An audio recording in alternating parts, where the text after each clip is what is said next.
আমরা কি কখনো সেই দিনের কথা কল্পনা করেছি যেদিন প্রত্যেক মানুষকে কিয়ামতের কঠিন সব ধাপ অতিক্রম করতে হবে?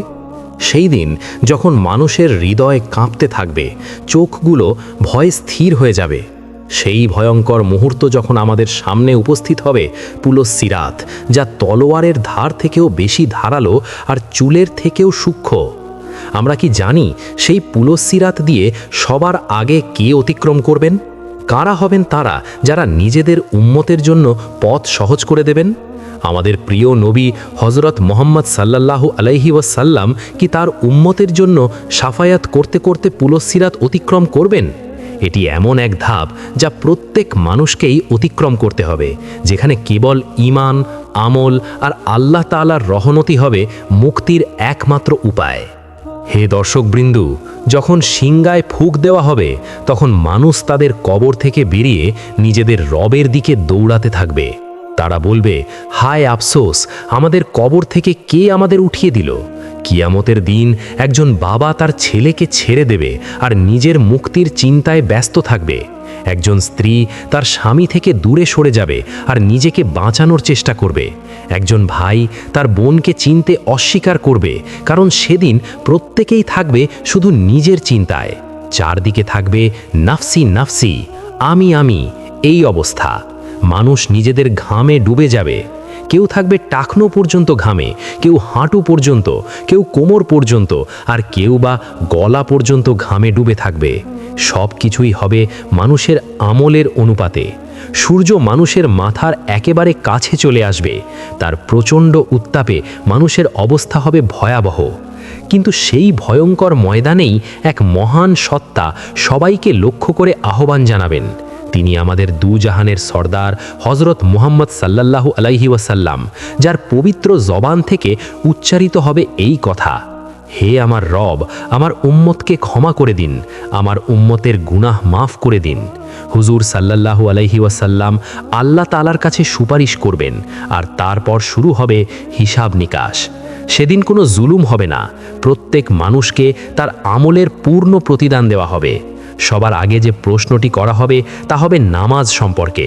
যেমন রাসূলুল্লাহ সাল্লাল্লাহু আলাইহি ওয়াসাল্লাম ইরশাদ করেছেন, কিয়ামতের দিন সর্বপ্রথম নামাজের হিসাব নেওয়া হবে। যদি নামাজ সঠিক হয় তবে বাকি সব আমলও সঠিক বলে গণ্য হবে, আর যদি নামাজ নষ্ট হয় তবে বাকি সব আমলও নষ্ট হয়ে যাবে। নামাজ হলো দ্বীনের স্তম্ভ, আর এটাই সেই আমল যা সর্বপ্রথম যাচাই করা হবে। এরপর আরও 5টি গুরুত্বপূর্ণ প্রশ্ন করা হবে, যার জবাব প্রত্যেক মানুষকে দিতে হবে। প্রথম প্রশ্ন, তুমি তোমার জীবন কোথায় ব্যয় করেছ? আল্লাহর আনুগত্যে না অবাধ্যতায়? দ্বিতীয় প্রশ্ন, তুমি তোমার যৌবন কোথায় ব্যয় করেছ? যৌবন মানুষের জীবনের সবচেয়ে মূল্যবান সময়, আর এই সময় করা আমলের বিশেষ হিসাব নেওয়া হবে। তৃতীয় ও চতুর্থ প্রশ্ন, তুমি তোমার সম্পদ কোথা থেকে উপার্জন করেছ এবং কোথায় তা ব্যয় করেছ? হালাল পথে উপার্জন করে নেক কাজে ব্যয় করেছ, নাকি হারাম পথে উপার্জন করে গুনাহে খরচ করেছ? পঞ্চম প্রশ্ন, তুমি তোমার অর্জিত জ্ঞানের উপর কতটা আমল করেছ? কারণ আমল ছাড়া জ্ঞান কোনো উপকারে আসে না, আর আল্লাহ তাআলা অবশ্যই আমাদের জ্ঞানের বিষয়ে প্রশ্ন করবেন। এরপর আমলগুলো ওজন করা হবে মিজানের পাল্লায়। আল্লাহ তাআলা কুরআনে ইরশাদ করেছেন, কিয়ামতের দিন আমরা ন্যায়ের পাল্লা স্থাপন করব। যার পাল্লা ভারী হবে সে হবে জান্নাতের অধিকারী এবং সফল, আর যার পাল্লা হালকা হবে তার পরিণতি হবে জাহান্নাম, যা অত্যন্ত ভয়াবহ আবাসস্থল। এরপর আসবে পুলস সিরাতের ধাপ, যা হবে সবচেয়ে কঠিন ও ভয়ঙ্কর। প্রশ্ন হলো, পুলস সিরাত কি? এটি কোথায় অবস্থিত? কে বিদ্যুতের গতিতে পার হবে আর কে এতে পড়ে জাহান্নামে নিক্ষিপ্ত হবে? আর হুজুর সাল্লাল্লাহু আলাইহি ওয়াসাল্লাম সেখানে কোন সৌভাগ্যবানদের জন্য সুপারিশ করবেন? আজকের আলোচনায় আমরা এসব প্রশ্নেরই উত্তর জানব এবং এই গুরুত্বপূর্ণ বিষয়টি বিস্তারিতভাবে বুঝে নেব। তাই এই আলোচনা শেষ পর্যন্ত মনোযোগ দিয়ে দেখুন, কারণ এই জ্ঞান প্রত্যেক মুসলমানের জন্য জানা অত্যন্ত জরুরি। পুলস সিরাতের আগেও আরেকটি গুরুত্বপূর্ণ ধাপ রয়েছে, যাকে বলা হয় হৌজে কাউসার। এই হজ আল্লাহ তাআলা তার প্রিয় নবী হজরত মুহাম্মদ সাল্লাল্লাহু আলাইহি ওয়াসাল্লামকে দান করেছেন এবং এটি বিশেষভাবে তার উম্মতের জন্য নির্ধারিত। এই হজ কিয়ামতের ময়দানে অবস্থিত হবে, যখন হিসাব নিকাশ সম্পূর্ণ হয়ে যাবে আর মানুষ ক্লান্ত ও অবসন্ন হয়ে পড়বে, তখন প্রচণ্ড গরম ও তৃষ্ণায় তাদের অবস্থা হবে শোচনীয়। সূর্যের তাপে মানুষ হবে অস্থির, পানির জন্য হাহাকার করবে চারদিকে। ঠিক সেই সময় তারা দেখতে পাবে হজরত মুহাম্মাদের হৌজে কাউসার, যা হবে অত্যন্ত সুন্দর ও মনোমুগ্ধকর। সেখানে হুজুর সাল্লাল্লাহু আলাইহি ওয়াসাল্লাম নিজ হাতে দাঁড়িয়ে থাকবেন এবং নিজের মুবারক হাতে নিজের উম্মতকে পান করাবেন। কি বিরাট সৌভাগ্য আমাদের! প্রিয় নবী সাল্লাল্লাহু আলাইহি ওয়াসাল্লাম নিজ হাতে তার উম্মতকে পান করাবেন। রাসূলুল্লাহ সাল্লাল্লাহু আলাইহি ওয়াসাল্লাম হৌজে কাউসারের গুণাগুণ বর্ণনা করতে গিয়ে ইরশাদ করেছেন, নিশ্চয়ই হৌজের পানি দুধের থেকেও বেশি সাদা, এর শুভ্রতা চোখ ধাঁজানো, এটি মধুর থেকেও বেশি মিষ্টি, এর মিষ্টতা অতুলনীয়, এটি বরফের থেকেও ঠান্ডা, এর শীতলতা হৃদয়ে প্রশান্তি এনে দেয়, এর সুগন্ধ মিশকের থেকেও উত্তম, এর ঘ্রাণ চারদিকে ছড়িয়ে থাকবে। হৌজের পাশে রাখা পেয়ালার সংখ্যা আকাশের তারার সংখ্যার থেকেও বেশি হবে, যাতে প্রত্যেক মুমিন পান করার সুযোগ পায়। যে ব্যক্তি একবার এই পানি পান করবে সে আর কখনো তৃষ্ণার্ত হবে না, চিরকালের জন্য পরিতৃপ্ত হয়ে যাবে। এটি আল্লাহ তাআলার পক্ষ থেকে তার প্রিয় নবী সাল্লাল্লাহু আলাইহি ওয়াসাল্লামের জন্য ও তার উম্মতের জন্য এক বিশেষ রহমত। এই পানি পানকারী ব্যক্তি জান্নাতেও আর কখনো তৃষ্ণা অনুভব করবেন না। বর্ণনায় আসে, নেক ও মুত্তাকি বান্দারা পুলসিরাত পার হওয়ার আগে হৌজে কাউসার থেকে পান করবেন, যাতে তারা সতেজ হয়ে পুলসিরাত অতিক্রম করতে পারেন। আর কিছু লোককে তাদের গুনাহের কারণে পুলসিরাত পার হওয়ার পর হৌজে কাউসার থেকে পান করানো হবে। এর কারণ হলো তারা প্রথমে পুলসিরাত পার হয়ে গুনাহ থেকে পবিত্র হবে, তারপর হৌজে কাউসারের পানি পান করবে। কারণ হৌজে কাউসারের পানি শুধু পবিত্র লোকেদের জন্য, আর এই পানি পান করতে হলে গুনাহ থেকে মুক্ত হওয়া জরুরি। হৌজে কাউসারের পর আসে সবচেয়ে কঠিন ও ভয়ঙ্কর ধাপ, পুলসিরাত। পুলসিরাত এমন একটি সেতু যা প্রত্যেক মানুষের জন্য জান্নাতে প্রবেশ করতে হলে পার হওয়া আবশ্যক। এই সেতু জাহান্নামের ঠিক উপরে স্থাপিত থাকবে, আর এর নিচে জাহান্নামের ভয়ঙ্কর আগুন দাউ দাউ করে জ্বলতে থাকবে। এই সেতু হবে চুলের থেকেও বেশি সূক্ষ্ম আর তলোয়ারের ধার থেকেও বেশি ধারালো।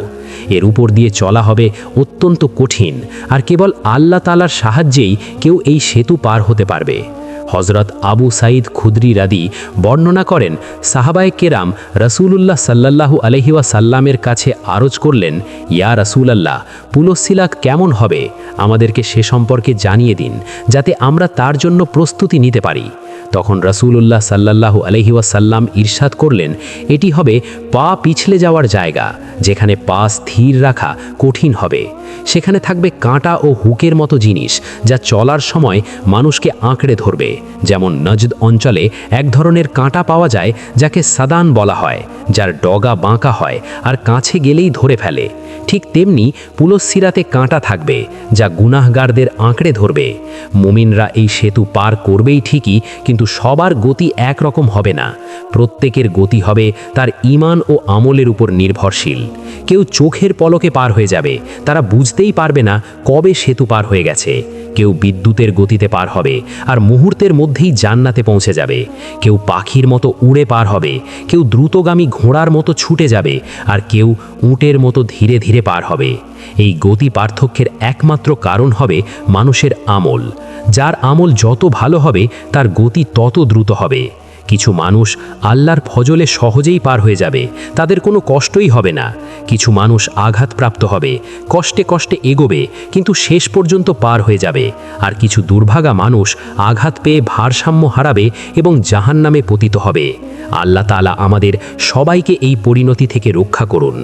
একবার হজরত সৈয়দুনা কাব আল আহবার রহিম কুরআনের একটি আয়াতের বিস্তারিত ব্যাখ্যা প্রদান করেন। এরপর তিনি বললেন, হে লোকেরা, তোমরা কি জানো জাহান্নামের উপর দিয়ে মানুষের পার হওয়া কেমন হবে? সে দৃশ্য কেমন হবে? তারপর তিনি নিজেই বলতে লাগলেন, জাহান্নাম মানুষকে সামনে এমনভাবে প্রকাশ পাবে যেন উপরে জমাট বাঁধা একটি চর্বির স্তর রয়েছে, যা বাইরে থেকে শক্ত ও স্থির মনে হয়, কিন্তু ভেতরে অত্যন্ত ভয়ঙ্কর। জাহান্নাম মানুষকে আঁকড়ে নেবে আর আমার সঙ্গীদের অর্থাৎ জান্নাতীদের ছেড়ে দেবে। যারা জাহান্নামে যাওয়ার জন্য নির্ধারিত তারা তাতে পড়তেই থাকবে, আর জাহান্নাম তাদের চিনে নেবে যেমন একজন বাবা তার ছেলেকে চিনে নেয়।